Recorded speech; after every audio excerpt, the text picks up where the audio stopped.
So here in the United States, we have a problem. And that problem is going to start on October 1st. Because on October 1st, a massive union is going to strike. We are about to see the International Longshoremen Association go on strike. This means over 40,000 workers will not be working. This is actually going to put a halt to shipments coming into the East Coast. But here's the concern. We are about to see prices rise sharply. Today I want to explain why this is, what experts are currently telling us, and why this is a huge issue moving forward. So I'm going to break all this down in just a moment, but all I ask is one thing. It takes 2 seconds. Go ahead, hit that like button if you enjoy these daily updates, and now let's begin.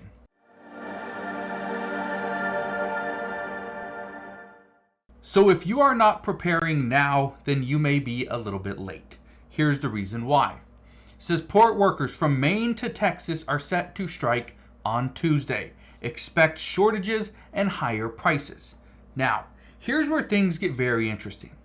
Experts are telling us that we are not going to see a shortage of products heading into the fourth quarter or the holiday shopping season because the big stores like Walmart, Costco, Target, Amazon, the big retailers have already ordered all their goods and they're sitting in warehouses as we speak. But here's who is going to feel the impact of a shortage of products sitting at sea and not being delivered to the United States. It's the smaller businesses. But according to experts, it's also perishables, fruits, vegetables. These are things that are going to really hurt and hinder the American people. Now, I want to play you a few clips here because what we are seeing right now, again, is troubling. Just listen to this right here and let me know your thoughts. 45,000 workers at 36 different ports across the East and Gulf Coasts might walk off the job next Tuesday. More than 60% of shipping traffic goes through these ports, so the expected economic impact from a strike could be significant. Consider what a week-long East and Gulf Coast strike could do. It could reduce the national gross domestic product by $4.5 to $7.5 billion. $4.5 to $7.5 billion. That is what they are expecting. That is just from 1 week. There are other reports that say anywhere from $3.7 billion to $5 billion per day is what is likely. Now, here's something that a lot of people aren't talking about though. Why are we bracing for an impact of prices? It says shoppers should brace for rising prices if port workers strike, according to experts. It says discretionary items like luxury and recreational goods will be most affected, according to an industry expert. Well, guess what? It's not just luxury items and recreational goods, right? It's perishables. It's food. Food cannot sit in a cargo ship for weeks on end or a month. No. If this strike were to go on for a couple of days, the food should be just fine. However, there will be some food that will likely be lost. But it's the fruits, the vegetables that need to be offloaded as quickly as possible. That is where experts are worried. But again, just listen to this right here. This is a produce importer. Listen to what he has to say. Right now, there's millions of boxes of citrus fruit, as well as bananas and others that are going to be caught in the strike. And if the strike lasts for any length of time, the fruit will deteriorate, and those people, those businesses who employ thousands of employees will have to stop because they're going to lose millions of dollars. So it's a very, very serious thing especially for perishables. It's not good for anything, but for perishables, it is a very, very serious question because the fruit is not like wine. It deteriorates. It doesn't improve with age. Now, here's something I thought was interesting because I looked into this and actually received a message from somebody a few days back that said that they are in the kind of this business and they will be impacted if certain fruits and vegetables do not make it over. And they said this, it's it's like a smoothie or something, prepackaged smoothie, something like that. Anyway, but they use fresh ingredients. If it's sitting in a cargo ship for weeks, it's not considered fresh. This wouldn't be fresh. And so they're saying that they are already seeing from their suppliers that their prices are increasing. That's just for a person that just makes prepackaged smoothies. What happens for the bigger companies? Again, we are going to see billions of dollars lost here. This is why, again, this doesn't happen often. Just look at this right here. It says the East Coast port strike looms for the first time since 1977. It happened, I believe it was 1971 or in the 50s and the 40s, something like that. It's been a little while. But why is this port potentially going to be shut down? Why are these ports, right? 36 ports.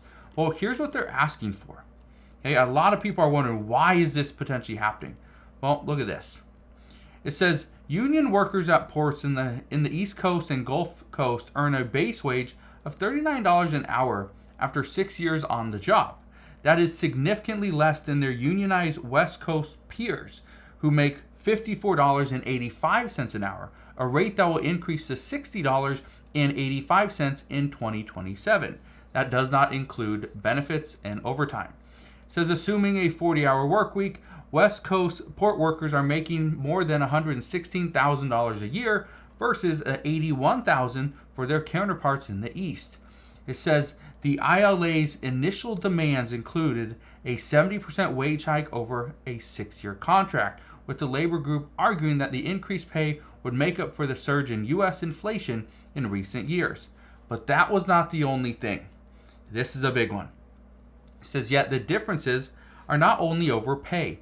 To protect job security, the ILA is demanding a complete ban on the automation of cranes, gates, and container movements used in the loading and unloading of cargo at the 36 ports.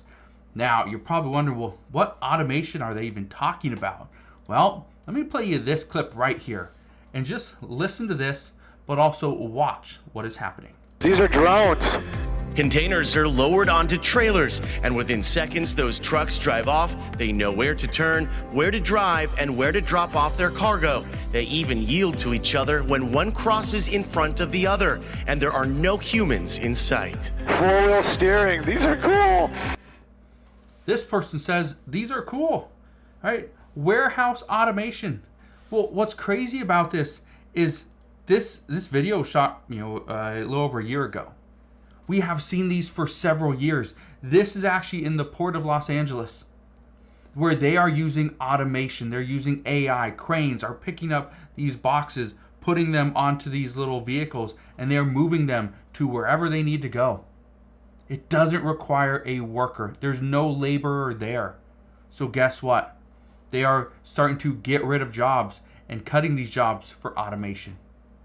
That is what these workers on the East Coast are fighting for. 45,000 plus workers are saying they want to ban a complete ban on automation.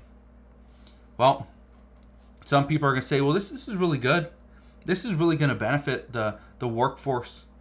And it will. It's going to keep people working. But at the same time, are we keeping people working and yet hindering our growth? Because automation can make us more efficient, right? It can also bring costs down. Because that's the other problem, is if we continue to pay these higher and higher prices, then prices for shipping goes up. That means the prices for you and I at the stores goes up as well, because businesses will always push any increase over to the end consumer. So I just want you to be aware of what's going on at this time, how what is happening right now is likely going to contribute to the rise, a sharp rise in prices in the very near future. So if you have any questions whatsoever, please ask your questions down in the comment section below. But that is what we know as of today. So again, thank you guys for watching. Consider subscribing, and I'll see you guys on the next one.